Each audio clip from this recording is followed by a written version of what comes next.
বন্ধু, তোকে আজকে একটা আমি মিউজিক দেখাবো। কিসের ম্যাজিক? চল আমি মাঠে গিয়ে দেখাই। আচ্ছা চল চল আজকে। মিউজিকটা কিন্তু খুবই সুন্দর, তুই দেখলে অবাক হয়ে যাবি। দেখ বন্ধু, এখানেই আমরা মিউজিকটা দেখাবো। আমি এখানে ধরে এটার উপরে পা দিব, পা দিয়ে আমি মাথাটা ঝুলে রাখবো নিচে দিয়ে।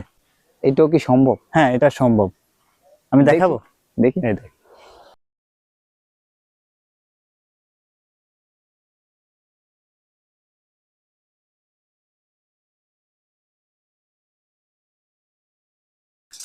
শর্ট তুই তুই পারবি না এটা, দেখি তুই পারবি? আমি দেখি। হ্যাঁ, আমি তো আগ থেকে অনেকবার করছিলাম, দেখি পারি কিনা।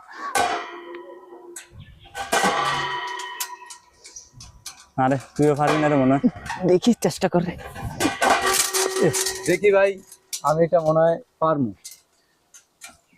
তুমি বুঝছো পারবা? হ্যাঁ ভাই, আমার মনে হইতেছে পারবো। আমরা দুটো ভালো মানুষ, সুস্থ মানুষ পারতেছি না, তুমি পারবা। তোমার পায়ে সমস্যা, হাতে সমস্যা, প্রতিবন্ধী। না ভাই, আমার মনে হইতেছে আর যাও, তুমি পারবে না।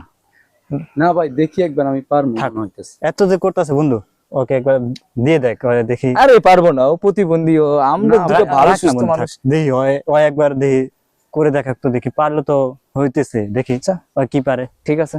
দাও তো, তুমি দাও।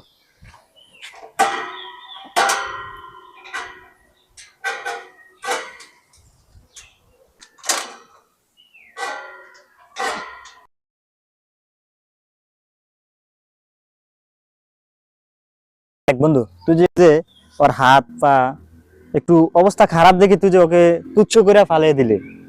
মানুষের বাহ্যিক রূপ দেখে তাকে বিচার করা ঠিক না। তাদেরকেও কিন্তু চান্স দিলে তারা কিন্তু সমাজে ভালো কিছু করতে পারবে। এটা থেকে শিক্ষা, তুমি কাউকে কখনো প্রতিবন্ধী বা অথচ হাত প্রতিবন্ধী অথচ পা প্রতিবন্ধী এটা দেখে তাকে কখনো বিচার করবে না। কারণ দেখো, আমরা সুস্থ সবল মানুষ এটা করতে পারি না, কিন্তু সে প্রতিবন্ধী হয়ে হাতে পা যে অবস্থা, এই অবস্থা নিয়ে সে যে আমাদের যেটা আমরা সুস্থ মানুষ করে দেখাতে পারি না, সে কিন্তু এটা করে দেখাইছে। দর্শক, তোমরাও বিষয়টা খেয়াল রাখবা, মানুষের বাহ্যিক রূপ দেখে কখনো কাউকে বিচার করা ঠিক না।